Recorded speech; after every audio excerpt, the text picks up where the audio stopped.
चलिए जी, ठीक है बेटा। तो हम लोग पढ़ रहे थे डोमेन, ठीक है। अब डोमेन में आगे कंटिन्यू करते हैं। वैसे मैंने डोमेन पे कल 4 घंटे का सेशन लिया है, तो सारे बच्चे से रिक्वेस्ट करूंगा कि जा करके वहां से आप देख लो। इनफैक्ट मैं आप लोग को कुछ डोमेन के होमवर्क्स दिए थे, याद है आप लोगों को? याद है आप लोग बेटा? मैं पिछले क्लास में आपको डोमेन पे होमवर्क दिया था, भूल गए? Yes sir. मतलब आप लोग रिवाइज करके नहीं आते हो। वो सारा क्वेश्चन मैंने कल सॉल्व करा दिया है। सारा नहीं, मतलब उसमें जो जो डिफिकल्ट थे सारा सॉल्व करा दिया। तो मुझे लगा आप लोग ज्वाइन किए रहोगे, आप लोगों ने तो ज्वाइन ही नहीं किया था क्लास। कम्युनिटी चेक किया करो।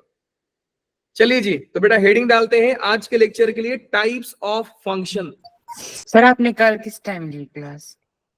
क्या बोले बेटा आप? सर कल किस टाइम ली क्लास आपने? कल शाम को 5 बजे से लेकर के 9:30 बजे तक क्लास चली थी। हेडिंग डालिए बेटा, types of functions. Types of functions,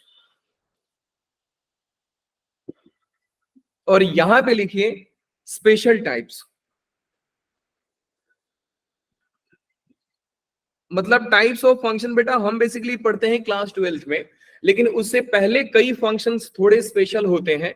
तो हम ट्राई करेंगे कि पहले उनको निपटा दें और बाद में आगे चल के पढ़ते जाएंगे।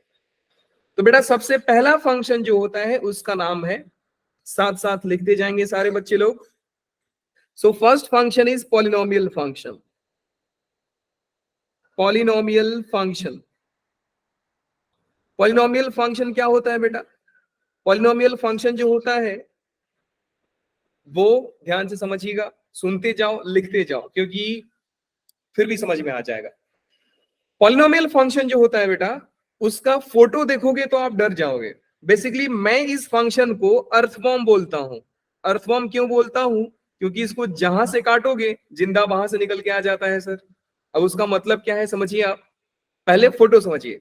फोटो क्या होता है बेटा कि कुछ कांस्टेंट होते हैं और एक्स का कुछ पावर होता है, और वो पावर कम होते जाता है।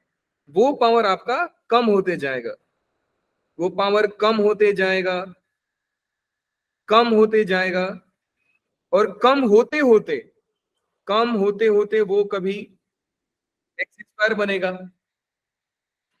वो कभी एक्स बनेगा, वो फिर एक्स का पावर 0 बन जाएगा।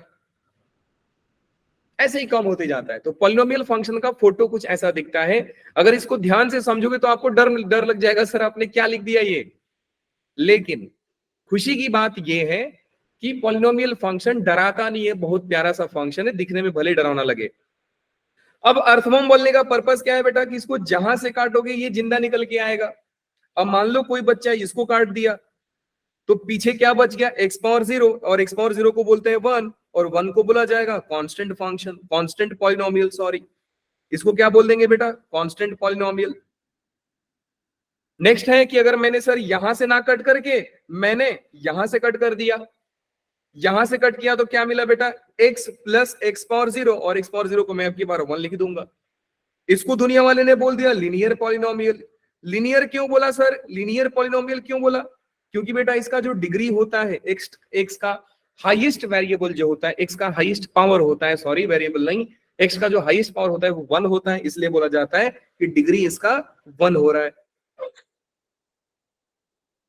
नेक्स्ट पॉइंट पे बात करते हैं सर, अगर कोई बच्चा यहां से काट रहा है तो सर क्या मिल रहा है, यहां से ये 3 मिल रहे हैं, और कौन कौन से मिल रहे हैं बेटा, x square plus x plus 1, जिसको हम लोगों ने क्वाड्रेटिक बोल के रखा है sir, quadratic polynomial. Quadratic polynomial का सर डिग्री कितना होता है, सर डिग्री होता है 2। ध्यान से समझते जाओ, डिग्री हो जाएगा 2। ये पूरे कहानी से पता ये चलता है, ये पूरे कहानी से बेटा पता ये चलता है कि पॉलिनोमियल फंक्शन में अगर कुछ इंपॉर्टेंट है तो वो डिग्री है। पॉलिनोमियल फंक्शन में अगर कुछ इंपॉर्टेंट है तो डिग्री है, और कुछ नहीं। डिग्री सबसे ज्यादा इंपॉर्टेंट है। अच्छा सर ऐसा डिग्री में क्या होता है? क्योंकि बेटा पॉलिनोमियल फंक्शंस के मैक्सिमम सवाल को हम लोग डिग्री से टैकल करते हैं। लगभग सारे सवाल डिग्री से होते हैं, मतलब स्पेशल टाइप के कुछ होगा कैटेगरी उनका जो डिग्री से सॉल्व कर दिया जाता है। इस पे मैंने कम से कम अच्छे सम्स करा के रखे हैं, 7 से 8 सम्स। बहुत अच्छे अच्छे लेवल के। ठीक है, आज आपके ग्रुप में उसके वीडियो का लिंक दे दूंगा, समझ रहे हो, वो देख लेना बेटा। बाकी का मैं समझा ये रहा हूं, और क्लैरिटी के लिए बेटा मैं आपको वीडियो दे दूंगा, वो आप लोग देख लेना थोड़ा सा, क्योंकि मैं चाह रहा हूं कि आपका सिलेबस उन बच्चों के साथ में हो जाए, तो थोड़ा सा आपको मेहनत करना पड़ेगा। डाउट्स आ रहे हैं तुरंत मेरे से पूछ करके उसी टाइम क्लियर कर लो। मेरे को क्या वीडियो देख रहे हो, नहीं समझ में आया, तुरंत उसका स्क्रीनशॉट लो और मार्क करके भेजो कि सर ये सवाल ऐसा कैसे हो गया। मैं आपको तुरंत ऑडियो मैसेज में भेज दूंगा कि बेटा ये ऐसे हो रहा है। सो थोड़ा सा मेहनत करोगे, हम ट्रैक पे आ जाएंगे उन लोगों के साथ। क्वाड्रेटिक पॉलिनोमियल, अभी इसका एक क्वेश्चन करा दे, एक रिमार्क लिखवा देता हूं बेटा, एक रिमार्क लिखवा देता हूं। रिमार्क क्या है बेटा? रिमार्क इसका क्या होता है कि अगर कोई पॉलिनोमियल फंक्शन है, ठीक है, अगर कोई भी पॉलिनोमियल फंक्शन है, जैसे कि एफ ऑफ एक्स इंटू में एफ ऑफ 1/x है, और ये एफ ऑफ एक्स प्लस में 1/f(x) के बराबर है, ऐसे कंडीशंस अगर क्वेश्चन में मिल रहा है, क्वेश्चन बोलेगा आपको बकायदा पूरा बोलेगा, a polynomial function satisfying the relation this, ये रिलेशन सेटिस्फाई कर रहा है, तो याद रखना बेटा वो पॉलिनोमियल फंक्शन दुनिया में सिर्फ दो ही होते हैं। कौन कौन से फंक्शंस होते हैं सर? पहला जो फंक्शन होगा बेटा वो होगा 1+x⁴n होगा, नहीं तो दूसरा फंक्शन जो होगा बेटा वो F of X is equal to 1 - x⁴n होगा। सिर्फ दो ही फंक्शंस होते हैं सर। अच्छा सर, दो फंक्शंस होंगे तो सर क्या जादू होगा? सवाल समझो, ठीक है, अगर सवाल समझोगे तो आपको समझ में आ जाएगा कि मैं समझना क्या चाहता हूं। बात समझ में आई बेटा लोग? हाँ जी सर, बिल्कुल। एक सवाल समझाता हूं, बाकी के अच्छे अच्छे सम्स करा के रखा हूं, यूट्यूब पे जाकर देख लेना, लेकिन फिर भी मैं एक सवाल बता देता हूं। मान लो बेटा अगर सवाल आ गया, या पॉलिनोमियल फंक्शंस, ध्यान से समझिए, a polynomial function satisfying the relation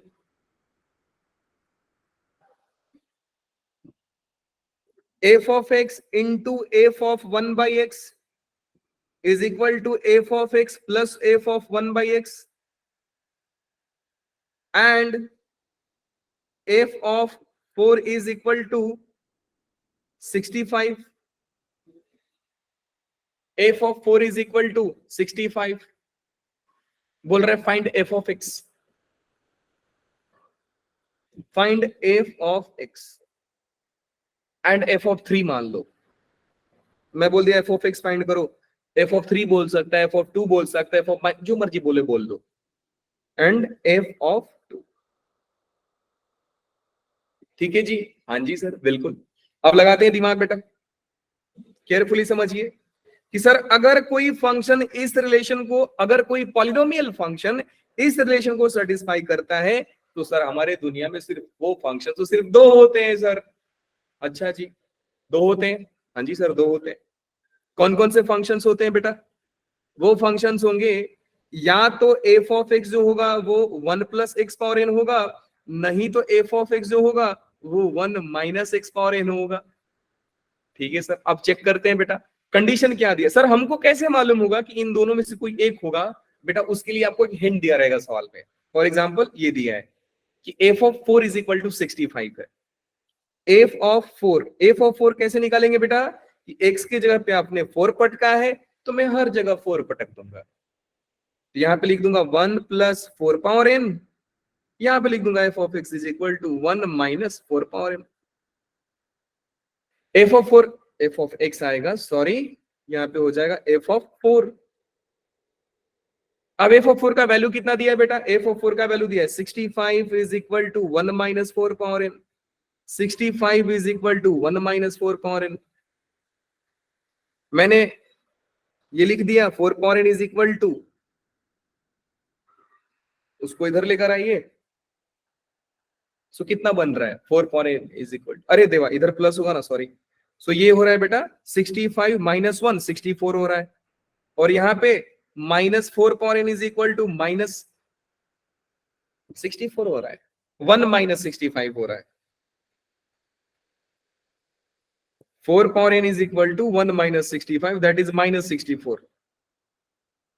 अब आप खुद से सोचो कि बेटा n का ऐसा कौन सा वैल्यू लिया जाए कि या तो 64 है या तो -64 है, बताओ जल्दी से। Sir, 3. For what value of n this relation is satisfied? Sir, Three. for n is equal to 3, क्या ये चीज पॉसिबल है ना? -64 तो कभी आएगा ही नहीं सर। तो हमने क्या देखा कि बेटा n का वैल्यू 3 आ गया। सर इससे फायदा क्या हुआ सर? इससे फायदा हुआ बेटा कि पहले आपके दिमाग में दो डाउट्स चल रहे थे, अब थोड़ा फेल लेते हैं सर क्वेश्चंस की। सर क्वेश्चंस बोल क्या रहा था? क्वेश्चन बोल रहा था कि एक पॉलिनोमियल फंक्शन है, अ पॉलिनोमियल फंक्शंस, मुझे एस लिखना चाहिए था, सॉरी, सही है, a polynomial function satisfying the relation. मैंने सर ये रिलेशन देखा, मेरा दिमाग में तुरंत चमका कि सर ऐसे रिलेशन को सेटिस्फाई करने वाले मार्केट में सिर्फ दो पॉलिनोमियल मिलते हैं, एक मिलता है ये वाला और एक मिलता है ये वाला। और मुझे ढूंढना पड़ा कि सर इनमें से कौन सा ऐसा पॉलिनोमियल है। सर एक ही क्यों ढूंढना है?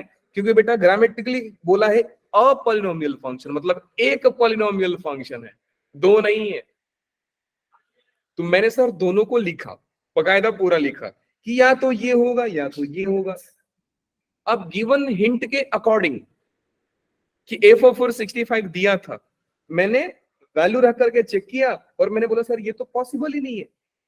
अब क्योंकि बेटा ये पॉलिनोमियल पॉसिबल नहीं, तो ये तो रिजेक्ट हो गया। तो मार्केट में बचा सिर्फ एक पॉलिनोमियल फंक्शन कि now this time I am confirm कि सर ये वाला जो चीज है वो यही वाला होगा। So now I am confirm कि जो पॉलिनोमियल है बेटा वो कौन है? f of x is equal to 1 plus X power n, जिसमें से n का वैल्यू भी हमने ला दिया। वो कितना है बेटा?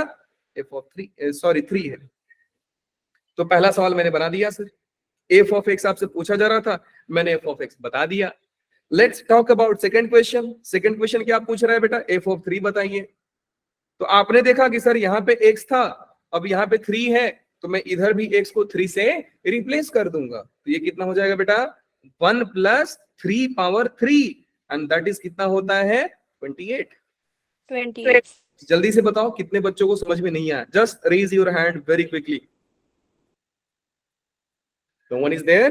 Very good। इसका मतलब तो मैं ये समझता हूँ कि सारे बच्चों का हो गया रहेगा। बिल्कुल सर, सारे बच्चों का हो गया सवाल। ठीक है, अब कर लोगे ऐसे सम्स? बिल्कुल सर। Yes sir.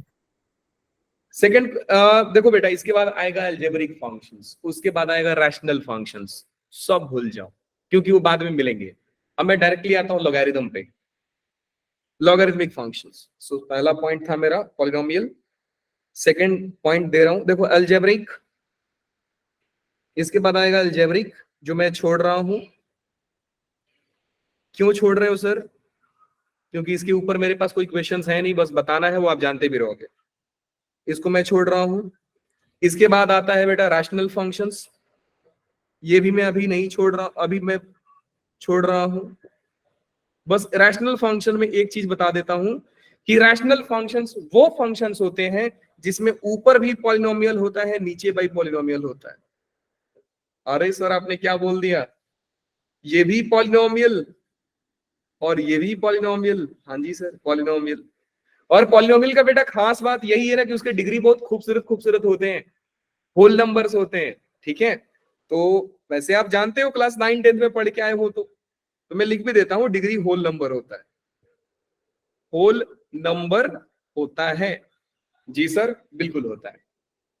तो ये हो गया बेटा, अलजेब्रिक छोड़ रहा हूँ, रैशनल छोड़ रहा हूँ, directly I am coming to logarithmic functions. So next heading is logarithmic function. इसमें क्या इंपॉर्टेंट है बेटा? एंड पैरेलली मैं इसको बताऊंगा फोर्थ ना, 1 2 3, 1 हो गया, 2 3, this is fourth one, and fifth में बताऊंगा एक्सपोनेंशियल फंक्शन। साथ साथ लिखते जाते हैं एक्सपोनेंशियल फंक्शन क्या होता है। ये लॉगरिथमिक और ये हो गया एक्सपोनेंशियल फंक्शन। लिखते कैसे हैं सर? लिखने का तरीका बिल्कुल आसान है। इसको लिखते हैं बेटा y is equal to log X से, और इसको लिखा जाता है y is equal to E power X से, जिसमें से e जो होता है बेटा कांस्टेंट होता है। मैं लिख भी दे रहा हूं, e is constant. So basically any constant का पावर वेरिएबल, कांस्टेंट का power variable is exponential function. Sir दोनों को साथ साथ में क्यों लिखा? क्योंकि दोनों भाई है भाई साहब, इसलिए दोनों को साथ में लिखना पड़ा बेटा। अब सुनो ध्यान से, यहां पे बेटा बैठा है ए, कुछ नहीं है तो कौन है? ए। बेस में कुछ नहीं है तो कौन बैठा है? लेट्स से कि ए हो गया। दो कंडीशंस अराइज होते हैं। कौन सा कंडीशन अराइज होता है बेटा? जब एक बार जो बेस होता है वो आपका 1 से बड़ा होता है, और एक बार जो बेस होता है वो 1 और 0 के बीच में होता है। 1 एग्जैक्टली कभी नहीं होता है। जैसा कि मैंने आपको पहले ही बता के रखा है कि whenever we see the log we remind of 3 conditions। कौन कौन से? कि बेस 0 से बड़ा होना चाहिए, बेस 1 नहीं होना चाहिए, और जो नंबर साथ में बैठा है वो भी 0 से बड़ा होना चाहिए। ये सारे कंडीशंस में समझा के रखा हूं। अब दोनों केस में बेटू फोटो बनता है अलग अलग। जब बेस 1 से बड़ा होगा तो फोटो अलग बनेगा, जब बेस 0 1 के बीच में होगा तो फोटो अलग बनेगा। सर क्या बनता है फोटो में? फोटो में बनता है बेटा, फोटो ध्यान से समझिएगा, एक इसका फोटो बनेगा ऐसा, इसका फोटो बनेगा ऐसा, और इसका फोटो बनेगा जस्ट अपोजिट ऐसा। ऐसा बनेगा ये।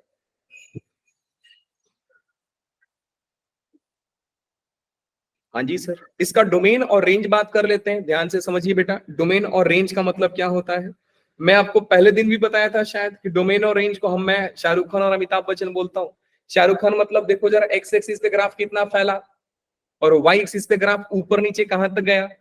तो मैंने देखा कि सर इसका डोमेन की बात करते हैं तो सर डोमेन तो सिर्फ 0 से बड़ा है, 0 से लेकर के इन्फिनिटी तक है।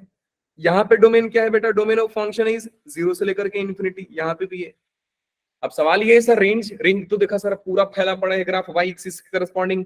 देख रहे हो ग्राफ का हाइट नीचे से लेकर के ऊपर तक जा रहा है, तो इसका रेंज कितना हो जाएगा बेटा? Range of function is all real. Range of function is all real, जिसको दुनिया वाले माइनस इन्फिनिटी से इन्फिनिटी बोल देते हैं, माइनस इन्फिनिटी से इन्फिनिटी बोल देते हैं। बिल्कुल जी सर, समझ में आ गया।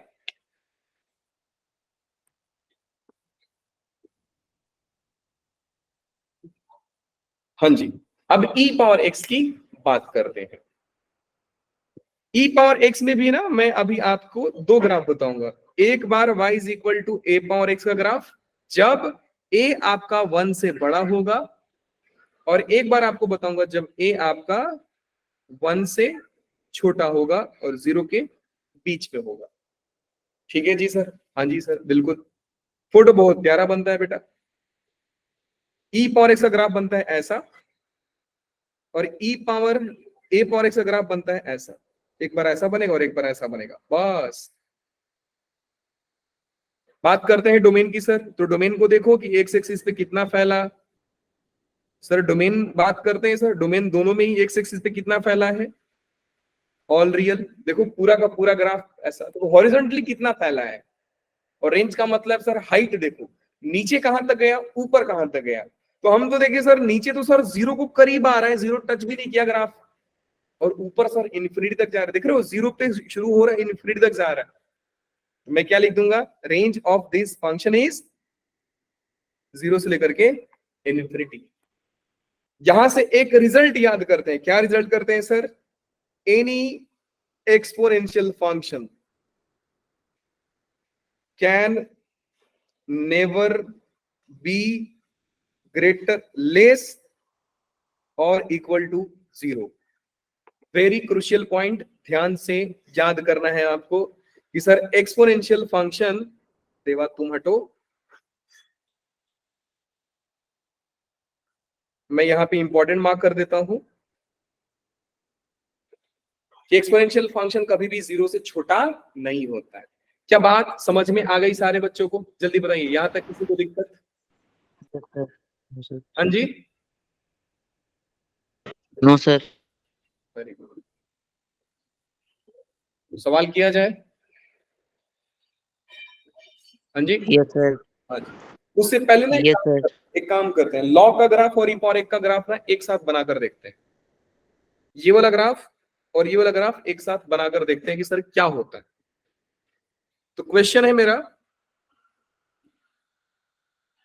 Draw the graph of y is equal to log x and e power x, y is equal to log x and e power x on the same plane. Same plane पे graph को draw करते हैं। ध्यान से समझिए क्योंकि कुछ नया चीज सीखने जा रहे हो आप।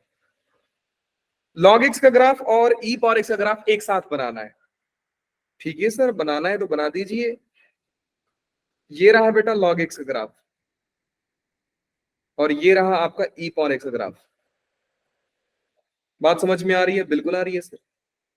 तो सर इसमें जादू क्या है आप ये बताओ ना। जादू है, जादू है। क्या जादू है सर? इनके बीच में बेटा एक लाइन एग्जिस्ट करता है, ये वाला। इनके बीच में एक लाइन बहुत क्रूशियल इंफॉर्मेशन देना हो तो अच्छा रहेगा अगर आप इस इंफॉर्मेशन को याद रखेंगे। येलो ग्राफ किसका है? येलो ग्राफ है y is equal to log x का। पिंक ग्राफ किसका है? y is equal to e power x का। ग्रीन ग्राफ किसका है बेटा? y is equal to x का। तो आप क्या देख रहे हो सर? मैं तो ये देख पा रहा हूं कि y equal to log x और y equal to e power x दोनों के रिफ्लेक्शन बन रहे हैं। रिफ्लेक्शन मतलब सर ये graph y equal to x में रिफ्लेक्ट होके, मतलब मिरर इमेज, उसका इमेज फॉर्म कर रहा है। अच्छा आप ये बोल रहे हो sir?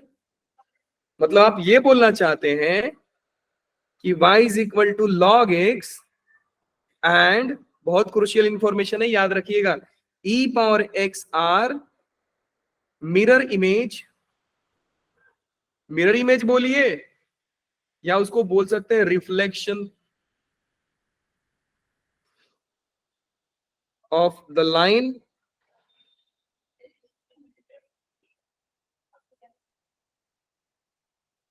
y is equal to x। अच्छा ऑफ नहीं, इन द लाइन लिखना चाहिए ना, इस लाइन में रिफ्लेक्टेड हो रहा है तो in the line y equal to x। बहुत क्रूशियल पॉइंट है, तो इसको आप कहां लिखोगे मालूम है आपको? नोटबुक के टकले पे लिखो। सर नोटबुक पे टॉप पे। नोटबुक के टकले पे लिखो। मैं हमेशा बोलता हूं कि बच्चे जब भी आप मेरा क्लास अटेंड करो, एक रेड पेन अपने साथ रखो जो नोटबुक के टकले पे लिखने का काम करता है। नोटबुक का टकला मतलब होता है मार्जिन पे लिखने का काम करता है। ठीक है, अब इस ग्राफ में कुछ इंपॉर्टेंट पॉइंट्स होते हैं वो बता दे रहा हूं आपको, ध्यान से समझिएगा। ये जो पॉइंट होता है बेटा 0,1 होता है। मतलब पिंक ग्राफ जहां पे y एक्सिस को कट किया 0,1, वैसे ही क्योंकि रिफ्लेक्शन है तो येलो ग्राफ जहां पे x एक्सिस को कट करेगा वो होगा 1,0, क्योंकि रिफ्लेक्शन का मतलब वही होता है बेटा कि ये पॉइंट का यहां से डिस्टेंस और ये पॉइंट का यहां से डिस्टेंस सेम रहेगा। ये पॉइंट का यहां से डिस्टेंस और ये पॉइंट का यहां से डिस्टेंस सेम रहेगा। आप कोई पॉइंट ले लीजिए, ये ग्राफ पे ये पॉइंट जितना इतना दूर पे रहेगा ना, उतना ही पीछे जाओगे तो सेम पॉइंट मिल जाएगा। क्या क्या क्या बोला सर आपने? मैं ये बोल रहा हूं बेटा log e का वैल्यू 1 होता है। log e का वैल्यू 1 होता है। मैं थोड़ा नजदीक बना देता हूं। e का वैल्यू 2.7 समथिंग होता है, तो log e बेटा 1 पे, सॉरी e पे 1 देता है। अब उतना ही पीछे जाओ, आप उतना ही पीछे जाओ। कितना पीछे सर? ये पॉइंट इस लाइन से जितना दूरी पे है ना, उतना ही पीछे आप इधर जाओ, तो जो ये पॉइंट मिलेगा,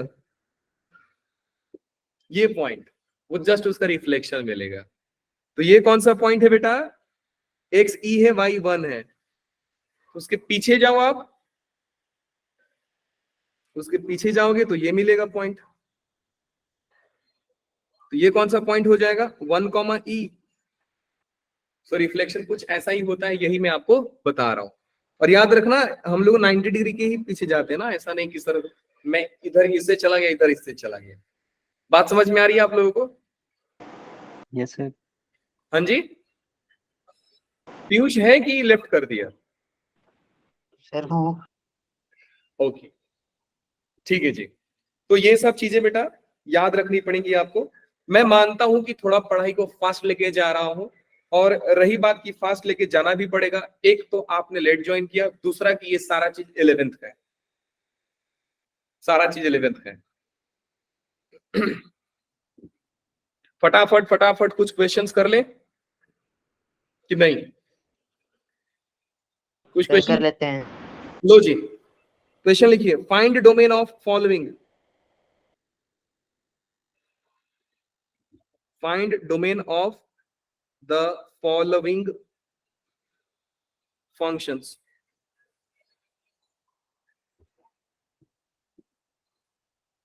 इस फंक्शन के डोमेन को फाइंड करते हैं। Question number 1, y is equal to root में ln x।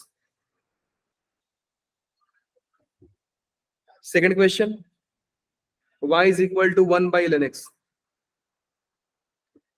आप लोग करते जाओ, ठीक है, करते जाओ, मैं सवाल देते जाऊंगा आपको। नेक्स्ट क्वेश्चन है y is equal to log x 2x minus 1 x minus 3। Fourth question लिखिए, y is equal to e power 1 by x। Next sir 1 minute ऊपर वाले क्वेश्चंस बताना। लो जी बेटा, क्वेश्चन लिखो, थोड़ा सा जगह दो, क्वेश्चन लिखो, थोड़ा सा जगह दो, क्वेश्चन लिखो, थोड़ा सा जगह दो। वैसे मैं तो यही बोलूंगा कि आप क्वेश्चन के बाद सॉल्व करो, क्वेश्चन ही मत लिखो, क्वेश्चन लिखो सॉल्व करो, क्वेश्चन लिखो सॉल्व करो। मैं तब तक क्वेश्चन लिख देता हूं, क्योंकि आपको भी सॉल्व करने का टाइम मिल जाएगा, मैं भी क्वेश्चन छाप लूंगा।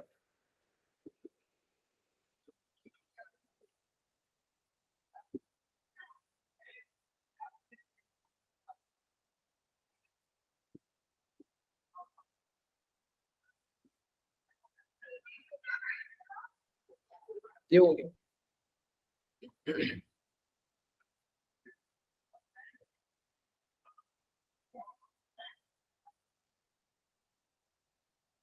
डन बेटा लोग, चलिए 1 2 3 4 5 सवाल है, एक क्वेश्चन को टाइम मिलता है 1 मिनट, तो आपको मिलता है 5 minute. Just solve all this 5 questions.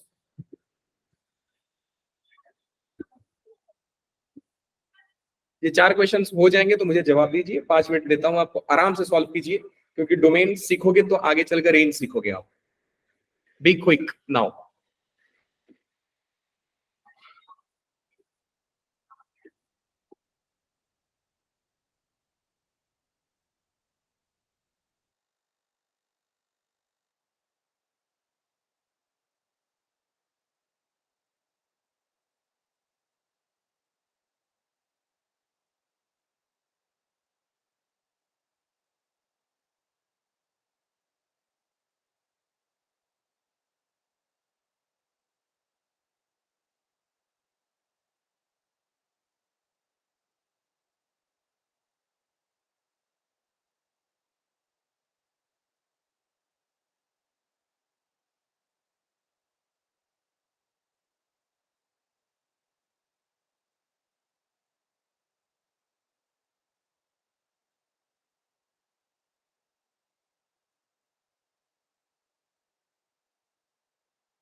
हो गया बेटा लोग, कितने क्वेश्चंस किए आप लोग मुझे ये बताओ। मेरी आवाज आ रही है बेटा आप सभी को? हेलो Yes, हेलो, कितने क्वेश्चंस? Yes, sir. 3 4 सारे हो गए? Very good. ऋषभ बेटा आपने कितना किया? ऋषभ, देखते हैं आप कब माइक ऑन करोगे जिंदगी में। वैसे पीयूष एंड प्रतिभा बेटा आप लोग कितना किया? 1 2 सर 3 कर रहे हैं अभी। कर रहे हो अभी? एक हो गया? सर कर रहे हैं, 1 मिनट। यस यस, टाइम लीजिए आप, 3 मिनट और है आपके पास, आराम से सोचिए कीजिए।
सो समय हुआ समाप्त आप लोगों का, है ना? चलिए जी, ध्यान दीजिए अब, जितना किए हो रुक जाओ, क्योंकि अब तक हो जाना चाहिए था। पिछला क्लास रिवाइज किया रहता तो हो गया रहता। सुनो ध्यान से, मैं डोमेन फाइंड करने के लिए 3 ही रूल बताया था आप लोग। कौन कौन सा रूल है? कि डिनोमिनेटर शुड नॉट बी 0, पहला रूल।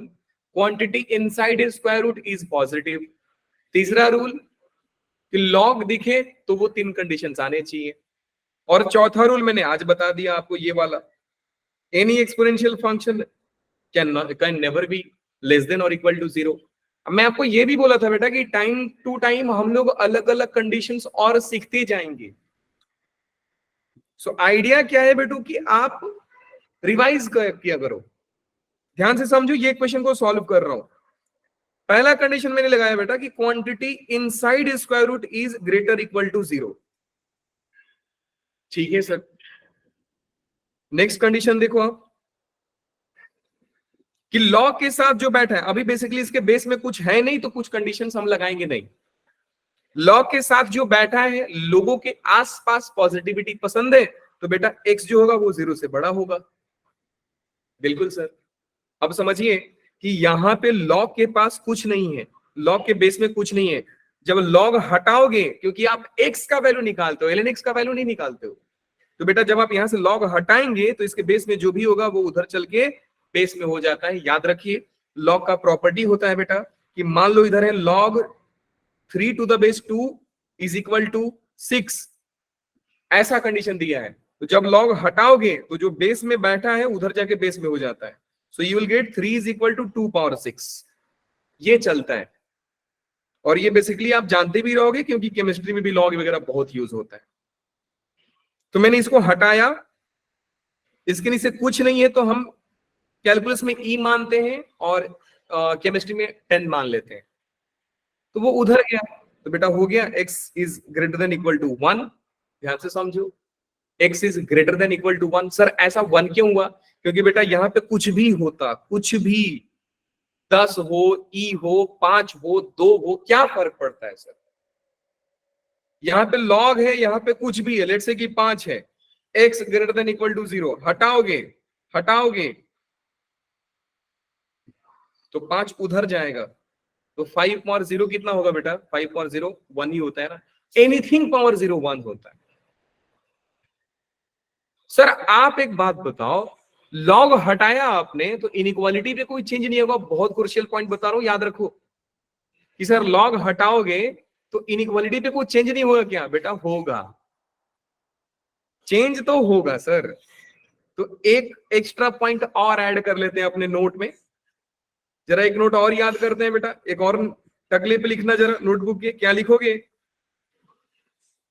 आप? लिखोगे कि when base of log is when base of log is lying between 0 to 1, open 0 to 1, we change the inequality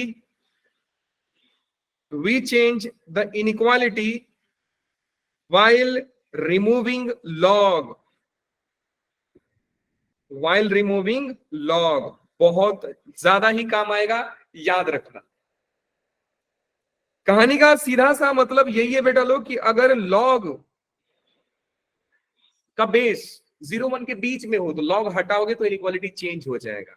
फिलहाल यहां पे लॉग के बेस में कुछ नहीं है सर, कुछ नहीं है तो बेटा दो चीज मानेंगे, या तो ई मानेंगे या तो 10 मानेंगे। ई का वैल्यू 2.718 होता है जो 1 से बड़ा है। अगर मैं 10 भी मानता हूं तो 2 से बड़ा है। तो फिलहाल जो यहाँ पे बेस में लाई कर रहा है बेटा वो 2 बड़ा है, 2 से ही बड़ा है। तो मेरे को 0-1 में जब होगा तो चेंज करना पड़ेगा, फिलहाल चेंज नहीं करूंगा। तो हो जाएगा x greater than equal to 1। ये भाई साहब बोल रहे हैं मैं 0 से बड़ा हूं, ये भाई साहब बोल रहे हैं कि मैं 1 से बड़ा हूं। तो फिलहाल जीतेगा कौन? जो सबसे कम डिमांड करेगा। ये बोल रहा है मेरे को 0 से इन्फिनिटी तक दो, ये बोल रहा है मेरे को 1 से इन्फिनिटी तक दो। तो इंटरसेक्शन निकालोगे तो क्या होगा बेटा? इंटरसेक्शन निकालोगे तो क्या हो जाएगा? x बिलोंग्स टू क्लोज 1 से लेकर के इन्फिनिटी तक। बात समझ में आई? जी सर, बिल्कुल। आगे नेक्स्ट सवाल पे चलते हैं बेटा। नेक्स्ट सवाल क्या दिया है? y is equal to ln x 1/ln x। मैंने देखा सर, मेरे को दिमाग में दो आइडिया आया। क्या दिमाग में आइडिया है सर? कि डिनोमिनेटर शुड नॉट बी 0, मतलब ln x should not be 0। और दूसरा कंडीशन आया कि लॉग के साथ जो बैठा है वो हमेशा पॉजिटिव होना चाहिए। तो ये दो कंडीशंस के साथ मैं सवाल को सॉल्व करने वाला हूं। वापस से वही बात कि बेटा अगर यहाँ पे कुछ नहीं है बेस में तो मैं या तो ई मानूंगा या तो 10 मानूंगा। अगेन लॉग हटेगा तो वो उधर जाएगा, बेस में होगा। तो मैं यहां से लिख सकता हूं बेटा x can not be equal to 1, क्योंकि एनीथिंग पावर 0 इज 1। तो यहाँ पे 1 तो आएगा ही। बिल्कुल सर। ये बोल रहा है x ग्रेटर देन 0। अब सवाल समझो, पहला वाला कंडीशन बोल रहा है कि मैं 1 नहीं हूं, मैं 1 नहीं हूं बस। अगर मैं आपको बोलूं कि बेटा आप एक स्टूडेंट नहीं हो, तो ये जस्टिफाई करता है कि आप स्टूडेंट नहीं हो। ये जस्टिफाई नहीं करता है कि आप टीचर हो, आप पुलिस हो, आप नेता हो। ये सब जस्टिफाई नहीं करता है। ये जस्टिफाई करता है कि आप स्टूडेंट नहीं हो बस, बाकी आप कुछ भी हो सकते हो। वैसे ही अगर बोल रहा है बेटा x is not equal to 1, इसका मतलब ये होता है कि x 1 नहीं है, बाकी कुछ भी हो सकता है। सो x is all real number accept 1। और ये बोल रहा है x इज ग्रेटर देन 0। तो डिमांड किसका कम हुआ सर? इसका ना। इंटरसेक्शन निकालोगे तो बेटा ये बोल रहा है कि I am on the whole number line. ये बोल रहा है मैं 1 छोड़ के कुछ भी हूं, मेरे को इधर लेके जाओ या इधर लेके जाओ, पूरा नंबर लाइन मेरा घर का है, मेरे फूफा विधायक है, वो वाला हाल है। और ये दूसरा बोल रहा है कि बेटा मैं 0 से बड़ा हूं। तो 0 से बड़ा मतलब इधर। फाइनली मिला कौन? कॉमन रीजन क्या मिल रहा है सर? ये वाला मिल रहा है कि 0 से बड़ा सर चले जाओ। तो मैं लिख दूंगा x बिलोंग्स टू 0 से लेकर के इन्फिनिटी। लेकिन एक पंगा और होगा, क्या सर? 1 तो था ही नहीं कहानी में, तो 1 हटा दो भैया आप। 1 हट गया। कितने बच्चों को ये क्वेश्चन समझ में आ गया? जल्दी से बताओ, just give me thumbs up. Very good. Next question solve करते हैं बेटा। नेक्स्ट क्वेश्चन क्या दिया है सर? लॉग। ध्यान से समझो, क्योंकि अगर मैं ये बता दिया तो ये आपके लिए होमवर्क रहेगा और ये आपके लिए होमवर्क रहेगा। होमवर्क करके अपने ग्रुप में भेज देना प्लीज। सो पहला कंडीशन सर, लॉग के साथ जो बैठा है, अब की बार एक्स है तो एक्स कुछ भी हो सकता है। I will apply 2 conditions here on base only. X 0 से बड़ा होना चाहिए और एक्स 1 नहीं होना चाहिए। सेकंड कंडीशन क्या होता है बेटा कि लॉग के साथ जो बैठा है वो क्या होना चाहिए, वो भी एक पॉजिटिव नंबर होना चाहिए। एक्स 0 से बड़ा का मतलब क्या होता है बेटा, एक्स 0 से लेकर के इन्फिनिटी तक है। x नॉट इक्वल टू 1 का मतलब होता है x is equal to all real number, सिर्फ 1 को निकाल दो सर, वो अभी समझाया आपको। अब ये भाई साहब को कैसे सॉल्व करोगे, नंबर लाइन लाओगे, वेवी कर्व, यहां से आएगा हाफ, वहां से आएगा 3, तो half and 3 plus minus plus positive region sir, यहां से यहां, यहां से यहां, जिसमें से एग्जैक्टली 0 चाहिए क्या, नहीं चाहिए सर, तो 3 पे भी मना और हाफ पे भी मना। x belongs to minus infinity से हाफ यूनियन 3 से लेकर के इन्फिनिटी, ये आ रहा है सर। फाइनल देखते हैं सर, जीता कौन, जीता कौन सर, जीत गया सर ये वाला। देखो ध्यान से, ये बोल रहा है मैं 0 से लेकर इन्फिनिटी तक हूं, तो एक पार्टी इधर जा रही है। ये बोल रहा है ऑल रियल नंबर एक्सेप्ट 1, तो 1 तो आया भी नहीं है कहानी में तो 1 तो बुलाएंगे ही नहीं। ये तो बेचारा ऐसे रिजेक्ट हो गया कि ऑल रियल नंबर मेरे को कुछ भी दो, बस 1 मत देना भाई। तो 1 तो हमारे आंसर में आया ही नहीं है, 1 तो हम वैसे भी नहीं देने वाले, 1 तो हमारा आंसर में था ही नहीं। अब क्या करेंगे, कॉमन सॉल्यूशन ढूंढना है, तो सर कॉमन सॉल्यूशन यहां से ये मिल रहा है और यहां से ये मिल रहा है। सो फाइनल क्या आंसर आ रहा है बेटा, फाइनल आंसर आ रहा है एक्स इज फ्रॉम 0 से हाफ यूनियन 3 से लेकर के इन्फिनिटी तक। बिल्कुल चमक गया सर, आगे समझिए आप, आगे समझिए बेटा क्या कि e पावर x, ध्यान से समझो, e पावर x। सर यहाँ पे तो कुछ कंडीशन अप्लाई नहीं हो रहा है, क्या नहीं अप्लाई हो रहा है बेटा, 1/x है ना, सिर्फ रेसिप्रोकल कंडीशन अप्लाई हो रहा है कि ये जो x है, देखो भैया 1/x में ना x 0 ना हो, बाकी आप जो मर्जी दे दो चलेगा सर। 0 दोगे तो सर क्या दिक्कत आएगा, 0 दोगे तो बेटा इसका टकला ही अनडिफाइंड हो जाएगा, 1/0 is undefined, e power undefined, पता नहीं सर क्या होता है, मेरे को क्या मालूम।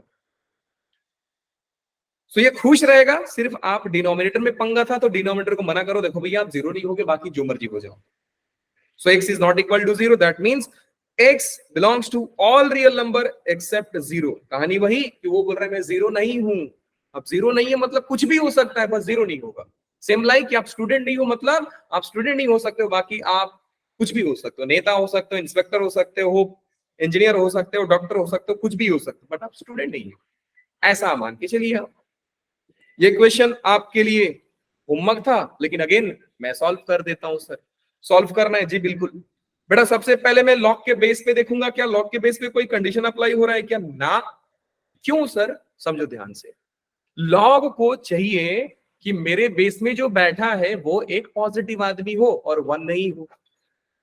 आपने देखा कि सर ये जो 10 है ये तो पॉजिटिव आदमी है और ये 1 भी नहीं है, तो लॉग ने जो डिमांड किया आपने वो सप्लाई दिया, लॉग ने जो मांगा आपने उसको दिया, तो लॉग तो खुश है ना।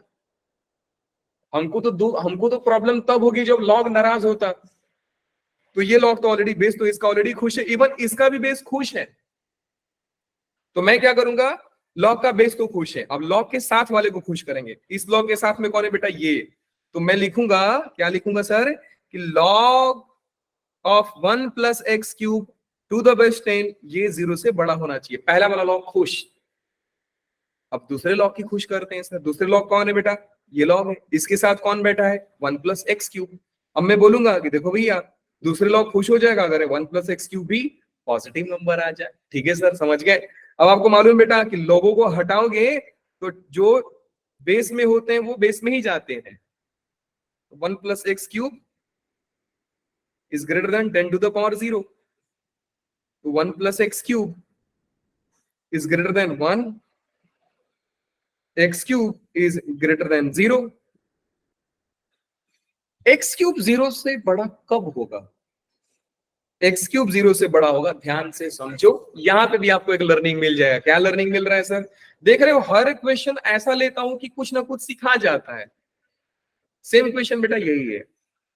ये देखो इन दोनों में ना आप डिफरेंस समझो, एक x हो गया और x स्क्वायर हो गया और x क्यूब हो गया। अगर मैं x का वैल्यू पॉजिटिव लेता हूं तो ये भी पॉजिटिव होगा, ये भी पॉजिटिव होगा और ये भी पॉजिटिव होगा। अगर मैं x का वैल्यू 0 लेता हूं तो बेटा ये भी 0 होगा। देखो 0 रख के देखो, 0 का स्क्वायर 0, 0 का क्यूब 0। लेकिन पंगा हो जाएगा अगर मैं x का वैल्यू नेगेटिव ले लूंगा। क्यों सर? क्योंकि बेटा x नेगेटिव लोगे, लेट्स से कि आपने -3 ले लिया तो ये तो नेगेटिव होगा ही, ये भाई साहब तो नेगेटिव होंगे ही, लेकिन ये भाई साहब कभी नेगेटिव नहीं होंगे सर। क्यों? क्योंकि -3 का स्क्वायर भी तो 9 ही होता है। सो ये हमेशा पॉजिटिव होगा। और x क्यूब कैसा होगा सर? x क्यूब भी नेगेटिव हो जाएगा बेटा। -3 का क्यूब कितना होता है? -27। तो ये भी क्या हो जाएगा? नेगेटिव हो जाएगा। तो हमने ये देखा कि सर हमारा सवाल था कि x क्यूब पॉजिटिव कब होता है, तो मैं तो यही बोलूंगा ना कि जब आप x पॉजिटिव लो, क्योंकि 0 पे 0 हो जाएगा और नेगेटिव पे नेगेटिव हो जाएगा। तो x क्यूब पॉजिटिव कब होगा? जब मेरा x पॉजिटिव हो। दैट मींस मैं यहां से लिख सकता हूं बेटा x बिलोंग्स टू 0 से लेकर के इन्फिनिटी तक। बिल्कुल समझ गए सर। अब वहां पे देखते हैं। 1 + x cube is greater then 0। 1 + x cube is greater then 0। अब क्या होगा सर? वो तो समझ में ही नहीं आ रहा है। 1 + x cube is greater then 0। अब क्या होगा सर? समझ में ही नहीं आ रहा है। मजा आ गया ना? बिल्कुल नहीं, रुको, इसको थोड़ा खूबसूरत लिखते हैं। x क्यूब + 1 ग्रेटर देन 0, ऐसा लिख लेते हैं। आपको एक चीज बता रहा हूं, a क्यूब + b क्यूब, बताइए क्या होता है? जल्दी बताओ। लेट्स सी कि किसको फॉर्मूला याद है। What is the value of a cube + b cube? जल्दी बताओ। सर ए, सर ब्रैकेट में a + b × a² + ab + b²। गलत जवाब। x + 1 a + b a² - ab + b², ये होता है ग्रेटर देन 0। अब इसमें खासियत क्या है ना, वो समझो बेटा। खासियत ये है कि सर मेरे को दिखा एक क्वाड्रेटिक, और जैसे ही क्वाड्रेटिक मिलता है मैं तुरंत उछलता नहीं हूं, और आपको उछलना भी नहीं है। क्वाड्रेटिक देखा तो खुश मत हो जाओ कि सर फैक्टराइज कर देंगे। बेटा ये ऐसा चीज है कि जो फैक्टराइज ही नहीं होगा। आप क्यों बोल रहे हो सर? ऐसा करके देख लो। लेकिन एक फंडा और याद रखें, फंडा नंबर नेक्स्ट, कि जब जब आप क्वाड्रेटिक देखते हो, लेट्स से कि बेटा क्वाड्रेटिक का फोटो होता है x² + bx + c। ये क्वाड्रेटिक पॉजिटिव भी हो सकता है और ये क्वाड्रेटिक नेगेटिव हो सकता है। ये पॉजिटिव वैल्यू भी देता है, नेगेटिव वैल्यू भी देता है। But when we are sure कि ये पॉजिटिव वैल्यू देगा, एंड हम कब बताएंगे सर ये नेगेटिव वैल्यू देगा? तो बेटा देखिए, ये जो a है, बहुत ध्यान से समझिए, ये जो a है इसको बोलते हैं अकाउंट बैलेंस। मैं बोलता हूं, बाकी तो आप बुक में देखोगे तो लिखा रहेगा कि leading coefficient of x² is a। Technical word है, मैं सीधा सीधा गमार जैसा बात करता हूं। अकाउंट बैलेंस,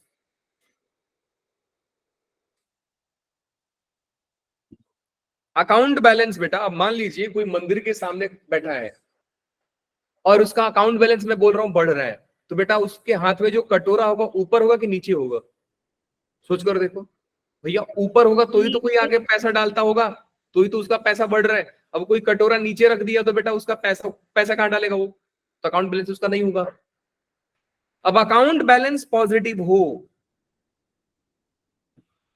और दूसरा केस मानता हूं अकाउंट बैलेंस नेगेटिव हो, मतलब ए का वैल्यू जो है वो पॉजिटिव हो। लाइक कि यहां पे ऐसा हो सकता है 2x² - 2x + 4, या कुछ ऐसा हो सकता है -2x² + 2x - 4। कुछ क्वाड्रेटिक एग्जांपल ले लिया मैं। तो यहां पे अकाउंट बैलेंस कैसा है बेटा? इसका लीडिंग कोएफिशिएंट क्या है? पॉजिटिव। और यहां पे लीडिंग कोएफिशिएंट क्या है? नेगेटिव। तो जैसे ही अकाउंट बैलेंस पॉजिटिव दिखा, आपके दिमाग में आना चाहिए सर कटोरा ऊपर, और जैसे ही आपने देखा सर अकाउंट बैलेंस नेगेटिव है, आप बोलो सर कटोरा नीचे है, फट से ये डिसाइड होना चाहिए आपके दिमाग में। मैं सिर्फ अकाउंट बैलेंस को देखते हुए ग्राफ पे कमेंट कर देता हूं। क्वाड्रेटिक देखिए, अकाउंट बैलेंस देखिए, लीडिंग कोएफिशिएंट, तुरंत बोलो सर ग्राफ का कटोरा ऊपर व कटोरा नीचे होगा। अब मैं कमेंट करने जा रहा हूं कि क्वाड्रेटिक कैसा होगा सर। मैं अब की सिर्फ और सिर्फ ए पे कमेंट मार रहा था अभी तक, अब मैं पूरे क्वाड्रेटिक पे कमेंट मार रहा हूं।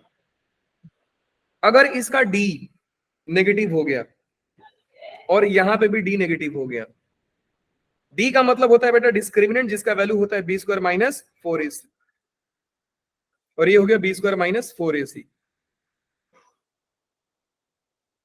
ए positive D negative, overall quadratic positive, overall quadratic positive.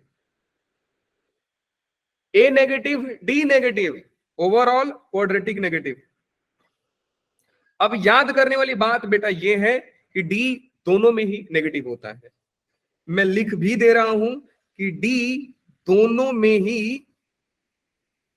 ही नेगेटिव होता है।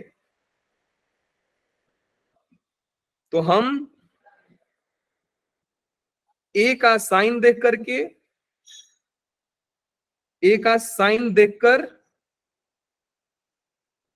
क्वाड्रेटिक के साइन पर कमेंट करते हैं।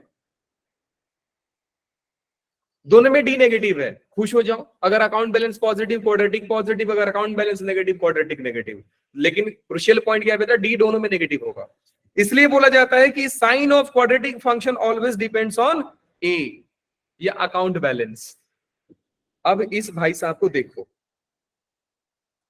ये भाई साहब को देखो, ये बहुत खूबसूरत है। क्यों खूबसूरत है सर? क्योंकि बेटा ये है एक क्वाड्रेटिक जिसमें इसका ए जो है एक पॉजिटिव नंबर है, कोएफिशिएंट कुछ नहीं तो 1, सबका मालिक एक। अब डी चेक करो, B square minus 4ac check करो इसका। बी स्क्वायर कितना बेटा, -1 का स्क्वायर, माइनस में 4 इंटू 1 इंटू 1, तो हम देखा सर 1 - 4 तो -3 आ रहा है, इसका मतलब सर लेस देन 0। अब मैंने आपको क्या बोला कि डी नेगेटिव ए पॉजिटिव, डी नेगेटिव है तो खुश हो जाओ, आपके लिए बल्ले बल्ले है बेटा, क्योंकि क्वाड्रेटिक का साइन बताने वाले हो आप। और अगर अकाउंट बैलेंस पॉजिटिव निकल गया तो बेटा ओवरऑल क्वाड्रेटिक कैसा निकला मुझे जल्दी बताइए। ये क्वाड्रेटिक कैसा हो गया, पॉजिटिव हो गया। पॉजिटिव। डी नेगेटिव होते खुश हो जाओ। अब ए पे डिपेंड करता है, अगर ए पॉजिटिव आया तो पॉजिटिव लिख दो, ए नेगेटिव है तो क्वाड्रेटिक को नेगेटिव बोल दो। सर अगर डी का वैल्यू पॉजिटिव आ गया तो शांत बैठो, चुपचाप, कुछ नहीं होगा, कोई कमेंट नहीं करना है। डी का वैल्यू पॉजिटिव हुआ तो दुखी हो जाओ, पॉजिटिव भले आपको दुखी करेगा, वो नेगेटिव क्वाड्रेटिक खुश करता है। तो मैंने देखा कि सर ये तो हमेशा पॉजिटिव आ रहा है। अब मैंने आपको बार बार बोला है बेटा कि वेवी कर्व में अगर आप किसी का साइन कमेंट कर पाते हो तो उसको भगा डालो। इसका मतलब कि सर मैं इस क्वांटिटी को भगा दूंगा, भगाने का मतलब मैं 0 से डिवाइड कर दूंगा, मल्टीप्लाई में तो उधर जाके तो डिवाइड ही होगा ना। बिल्कुल सर। अब डिवाइड करते टाइम क्योंकि बेटा पॉजिटिव है तो इक्वालिटी चेंज नहीं करेगा, यही मजेदार चीज था। इसका मतलब sir x + 1 will be greater than 0, that means x will be greater than -1। अब ये बोल रहे हैं मैं -1 से बड़ा हूं, वो बोल रहे हैं 0 से बड़ा हूं, तो ओवरऑल इंटरसेक्शन पॉइंट क्या मिल रहा है बेटा, जल्दी बताइए। x बिलोंग्स टू, बोलो बोलो बोलो जल्दी बोलो। 0 to infinity। x belongs to 0 से लेकर के इनफिनिटी तक। हो गया, कहानी खत्म, यही है। So from next lecture, we will be starting modulus function. Within one lecture, we will complete. I will be starting GINT and fractional part. 1 घंटे में उसको भी निपटा दूंगा, ठीक है? But I will suggest कि don't rely on this lecture only. You have to revise all the concept because we have taught in very detail in other batches. तो आप उस बैचेस का रिकॉर्डिंग देखिए, बहुत ज्यादा और क्लैरिटी मिलेगी। वैसे मैं बेसिक चीजें छोड़ नहीं रहा हूं, छोटी मोटी चीज को मैं डायरेक्टली फोर्सफुली आपको समझाया जा रहा हूं।